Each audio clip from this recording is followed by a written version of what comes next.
Hello students, मैं doctor Mukta Dwivedi associate professor SPC government college Ajmer से बोल रही हूँ। प्रिय विद्यार्थियों, आपके 8th paper diplomacy theory and practice के लिए हम राजनय के संबंध में अध्ययन कर रहे हैं और आज हम अध्ययन करेंगे राजनय और युद्ध का क्या संबंध है। वास्तव में राजनय का जो महत्वपूर्ण कार्य है वो हमने अभी पिछले अध्ययन सत्रों में चर्चा की थी कि राजनय का मुख्य कार्य मैत्रीपूर्ण संबंधों को बनाए रखना है दो राज्यों के बीच में, और राजनय का ये लगातार प्रयास रहता है कि वो अपने देश के राष्ट्रीय हितों का संवर्धन करे और युद्ध और हिंसा से अपने राज्य को बचाए। प्रसिद्ध विद्वान मोवत ने कहा है कि राजनय युद्ध को रोकने, सीमित करने अथवा उसका अंत करने के लिए बना है। इस तरह से राजनय एक अंतर्राष्ट्रीय अभिकरण है और राजनय का मूल उद्देश्य विश्व शांति की स्थापना करना है। और लेकिन फिर भी युद्ध राजनय की असफलता का द्योतक बन सकता है और बन जाता है, क्योंकि जब राजनय असफल होता है तो युद्ध शुरू हो जाता है। युद्ध और राजनय एक दूसरे से जुड़े हुए हैं। इसका जब युद्ध शुरू हो जाता है तो राजनय समाप्त हो जाता है, ऐसा नहीं है, बल्कि एक ये भी विचार किया जा सकता है कि क्या युद्ध और राजनय एक दूसरे से जुड़े हुए हैं। तो हम अंतर्राष्ट्रीय स्तर पर बहुत सारे विद्वानों के संदर्भ में ये देखने की कोशिश करेंगे कि क्या युद्ध और राजनय एक दूसरे से जुड़े हुए हैं। प्रसिद्ध जर्मन विद्वान क्लासविज ने कहा था कि वास्तव में युद्ध राजनीतिक संबंधों को दूसरे तरीके से चलाते रहने के सिवा कुछ भी नहीं है। इसका मतलब यह है कि शांतिपूर्ण काल में एक राज्य के द्वारा राजनय का उपयोग किया जाता है, लेकिन अगर दो राज्यों के बीच में युद्ध शुरू हो गया है तो राजनय का स्वरूप बदल जाता है। वो किसी और माध्यम से कार्य करता है, लेकिन वो तब भी यही कार्य करता है कि वो अपने राज्य के राष्ट्रीय हितों में वृद्धि के लिए युद्ध को समाप्त करने का प्रयास करे या युद्ध में जीतने का प्रयास करे। उसके लिए उसे अंतर्राष्ट्रीय स्तर पर किसी देश की, किसी संस्था की सहायता लेनी हो, किसी की मध्यस्थता करनी हो, तो वो इस मामले में अलग स्वरूप में जुड़ जाता है। भले ही वो सामने दिखाई नहीं देता, ऐसा लगता है कि युद्ध हो रहा है, लेकिन उस समय राजनय समाप्त नहीं होता है। और जो माओ हैं, चीनी नेता, उनकी तो मान्यता ही थी कि युद्ध को एक क्षण के लिए भी राजनीति से अलग नहीं किया जा सकता है। उनका मानना ये था कि राजनीति और युद्ध एक साथ चलते हैं। राजनय उनके अनुसार और भी कई जो अंतर्राष्ट्रीय स्तर पर राजनेता हैं, उनका ये मानना है कि राजनय वार्ता का वह स्वरूप है जिसमें युद्ध विकल्प के रूप में रहता है। इसका मतलब यह है कि राजनयिक जब बातचीत करते हैं तो वो दूसरे देशों के साथ में इस तरह से पेश आते हैं कि दूसरे देश उनकी बात माने, अन्यथा दूसरे देशों को नुकसान उठाना पड़ेगा। और नुकसान उठाने का मतलब ये है कि कभी कभी उनको युद्ध में रत भी होना पड़ सकता है। तो राजनय के पीछे वो ताकत होती है कि उस देश का राजनय इस बात के लिए दूसरे राज्य को बाध्य कर सकता है कि अगर आपने हमारी बात नहीं मानी तो हम युद्ध कर सकते हैं। युद्ध विकल्प में युद्ध नहीं है तो वो राजनय नहीं है। इतना तक जो विचारक हैं अंतर्राष्ट्रीय राजनीति के, वो मानते हैं और ये कहते हैं कि राजनय और युद्ध में सिर्फ फर्क इतना है कि युद्ध में हथियारों का प्रयोग होता है, जबकि राजनय में शब्दों और मानव जनित जो क्रियाएं होती है उनके हेर फेर का प्रयोग होता है। बाकी ये हैं दोनों युद्ध ही, और दोनों में ही जीतने का प्रयास किया जाता है। राजनय में सहयोग की अपेक्षा की जाती है, जबकि युद्ध में विरोध की अपेक्षा की जाती है। दोनों ही का ही उद्देश्य होता है एक राष्ट्र का कि वो अपनी बात दूसरों से मनवाए। और जो अच्छा राजनय होता है, मजबूत राजनय, वो इसलिए मजबूत होगा क्योंकि उसके पीछे सैनिक शक्ति विद्यमान होती है। रूस में लेनिन, जर्मनी में हिटलर, स्टालिन इत्यादि का बहुत ही दृढ़ विश्वास था कि राजनय और युद्ध एक दूसरे के परस्पर सहयोगी हैं और दोनों मिलकर ही एक राष्ट्र के हितों में वृद्धि करते हैं। हिटलर का तो यहाँ तक मानना था कि वह संधि जिसका उद्देश्य युद्ध नहीं हो वो संधि ही बेकार है, और हिटलर शुरू से ही ये मानता था कि राजनय युद्ध शुरू करने का माध्यम है, और उसने भी जितनी संधियां और समझौते किए वो जानता था कि इन सब का परिणाम अंत में युद्ध के रूप में लिया जाएगा।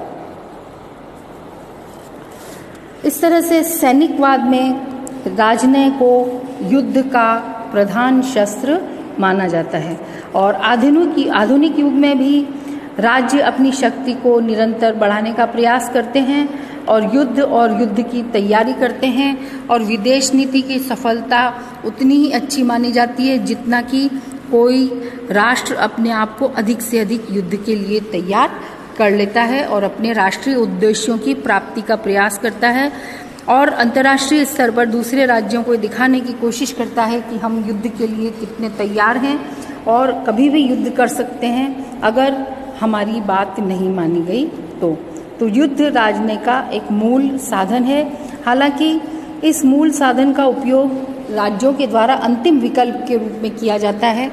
सबसे पहले भय का प्रयोग किया जाता है और उसके बाद में अन्य साधनों का इस्तेमाल किया जाता है। यही कारण है कि युद्ध का भय राज्यों का सही मार्गदर्शन भी करता है, क्योंकि राज्यों को लग जाता है कि अगर हम अमुक बात को नहीं मानेंगे तो युद्ध हो सकता है, और अगर वो युद्ध में कमज़ोर हुए तो वो युद्ध न करने वाली स्थितियों को अपनाने पर जोर देते हैं। इससे अंतर्राष्ट्रीय शांति को बढ़ावा मिलता है और अंततः युद्ध का हानिकारक परिणाम सबको भुगतना पड़ता है।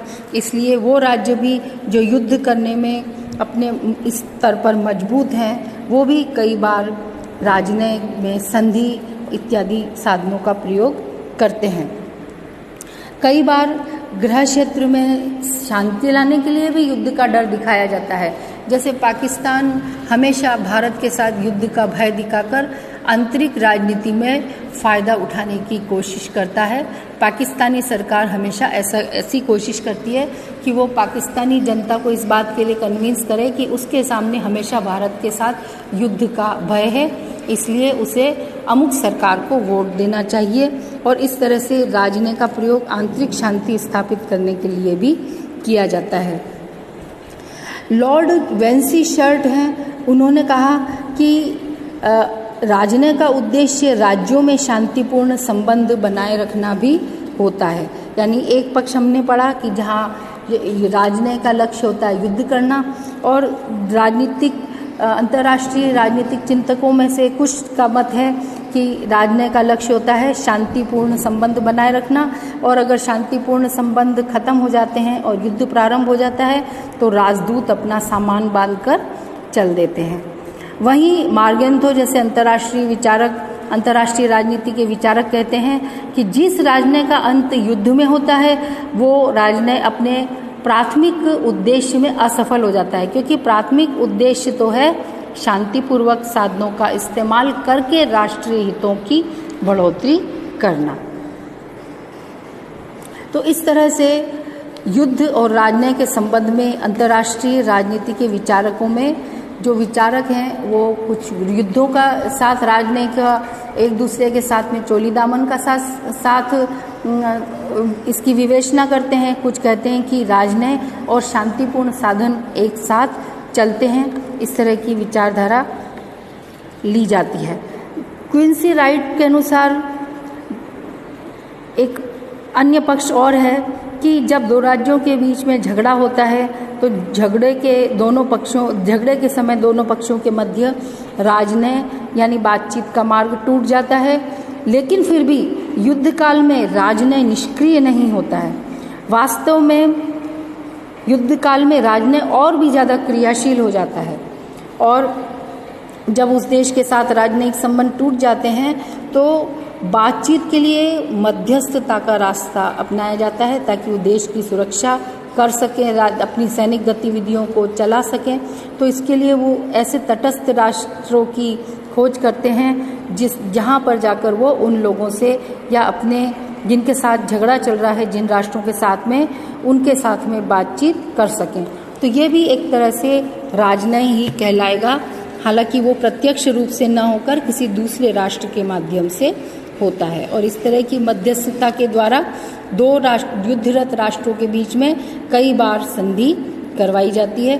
तो ये कहना अधिक सही है कि युद्ध के समय भी राजनय समाप्त नहीं हो जाता है, बल्कि राजनय का स्वरूप बदल जाता है। और कई बार अमेरिका, जर्मनी, भारत, पाकिस्तान इत्यादि देशों ने स्विट्जरलैंड जैसे तटस्थ राष्ट्र के माध्यम से अपने राजनयिक संबंधों को आगे बढ़ाकर और जो मतभेद के इश्यूज थे उनको हटाने के लिए मध्यस्थता का उपयोग किया है और राज्य ऐसा करते भी हैं।